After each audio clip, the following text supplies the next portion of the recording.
Finalement, on devrait tous partir en lune de miel avec notre mère. Bonjour à tous, aujourd'hui on parle de Lune de miel avec ma mère, sortie le 12 février sur Netflix. Et merci mon Dieu, enfin, un bon film de plateforme français. Parce que faut dire que ces derniers temps, que ce soit du côté de Netflix ou de Prime Video, on n'a quand même pas été gâtés, hein. Mais la malédiction est rompue, enfin on a un film qui a des choses à dire, qui est pas juste de l'occupationnel. Ah, je suis heureux, vous pouvez pas savoir. Lune de miel avec ma mère, c'est l'histoire de Lucas qui se fait planter devant l'hôtel le jour de son mariage, et donc il décide de quand même partir en lune de miel à l'île Maurice, mais avec sa mère. Ça vous en doutez, parce que s'il était parti avec son chien, le film se serait appelé différemment.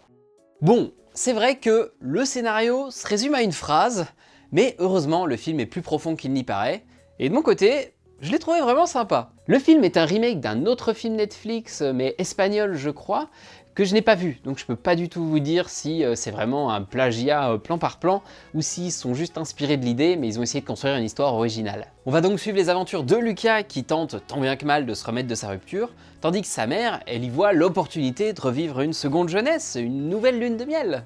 Et ce pitch de base, il permet de nous offrir quelques scènes plutôt drôles, plutôt sympas, parce que suite à un genre de quiproquo, les deux se font passer pour un vrai couple, et ils sont dans un resort 5 étoiles de vacances spécial lune de miel, donc ils sont entourés de couples, et tout est pensé pour les couples. Ils vont donc se retrouver à faire des jeux, des activités, que normalement t'as pas du tout envie de faire avec tes parents. Mais heureusement, le film s'arrête pas là, il va se servir de cette situation un petit peu absurde pour nous parler des relations de couple, mais surtout des relations parents-enfants.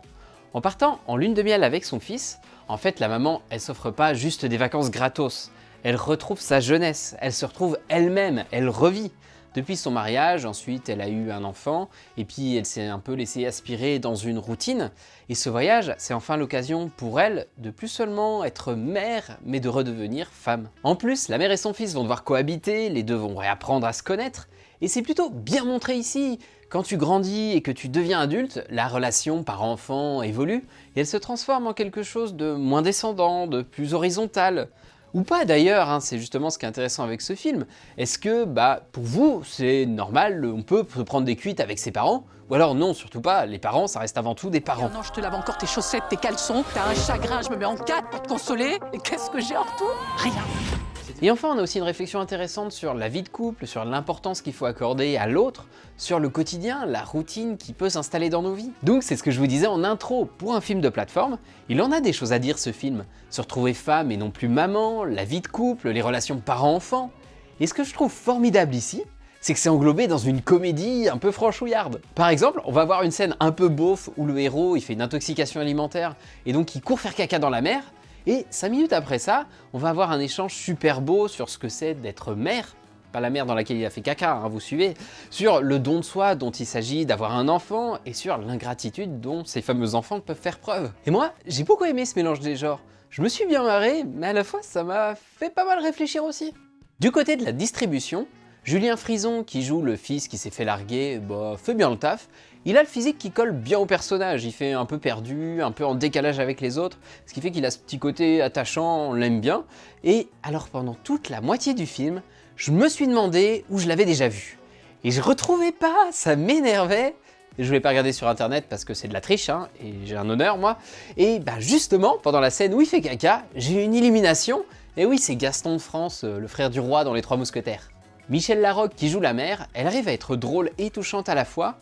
Après, elle force pas non plus sur son talent. Il y a peut-être certaines scènes où on se dit qu'elle aurait pu être un peu plus péchue, mais elle a été bien castée, elle colle vraiment bien au personnage, et du coup on y croit. Mais la queen, c'est Rossi de Palma qui joue la responsable de l'hôtel, et elle est vraiment trop drôle.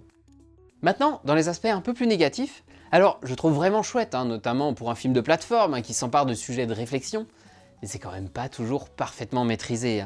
Il y a notamment un point sur lequel le film est vraiment maladroit. Il dit un truc du genre que pas être un gros fêtard aventurier, c'est être quelqu'un de chiant. Il sous-entend ça, c'est pas vraiment ce qu'il veut dire. Ce qu'il essaye de dire, c'est qu'il faut pas se laisser emprisonner par la routine, qu'il faut surprendre, qu'il faut accorder toujours de l'attention à l'autre. Mais dans le film, ça se traduit par « t'es chiant si tu bois pas et tu fumes pas des joints ». En fait, il confond un petit peu la routine qui va créer de la lassitude dans nos vies et le fait louable de vouloir construire une vie posée en famille. Et c'est dommage parce qu'à ce niveau-là, le film patauge en utilisant le mauvais vocabulaire. Il traite souvent certains personnages de chiants en sous-entendant qu'ils seraient trop coincés, pas assez rock'n'roll, pas assez imprévisibles, pas assez bourrins, aventuriers. Bah non, bordel, laissez les gens être comme ils veulent. En plus, le vrai problème de ces personnes-là, c'est pas qu'elles sont chiantes, c'est que ces personnes, elles sont trop auto-centrées sur elles, sur leur façon de voir les choses, et qu'elles en oublient des fois de faire un pas de côté pour s'intéresser aux désirs des autres, et non pas seulement ce qu'ils projettent comme désir, et non pas non plus seulement sur leur petit tracas à eux. Mais je le redis, c'est pas mal intentionné de la part du film, c'est comme je le disais, juste un peu maladroit sur la façon dont c'est annoncé. Mais bon, même si c'est un petit peu dommage sur cet aspect, Lune de miel avec ma mère, j'ai trouvé que c'était un film chouette. L'ambiance elle est réussie, il y a un petit air de camping qui lui donne du charme, c'est drôle. Alors après attention, vous attendez pas à une pure comédie avec 1000 gags à la seconde, parce que le film prend son temps et laisse la place aussi à des moments d'échange, de réflexion. Et ce film, il nous donne envie de passer plus de temps avec nos parents, d'essayer de les connaître vraiment. Pas seulement en tant que parents, mais aussi en tant que personne. Et rien que pour ça, si vous avez Netflix, je pense qu'il vaut la peine d'être vu. Et voilà, je m'arrête là pour Lune de miel avec ma mère. Merci beaucoup d'avoir regardé cette vidéo, j'espère de tout cœur qu'elle vous a intéressé.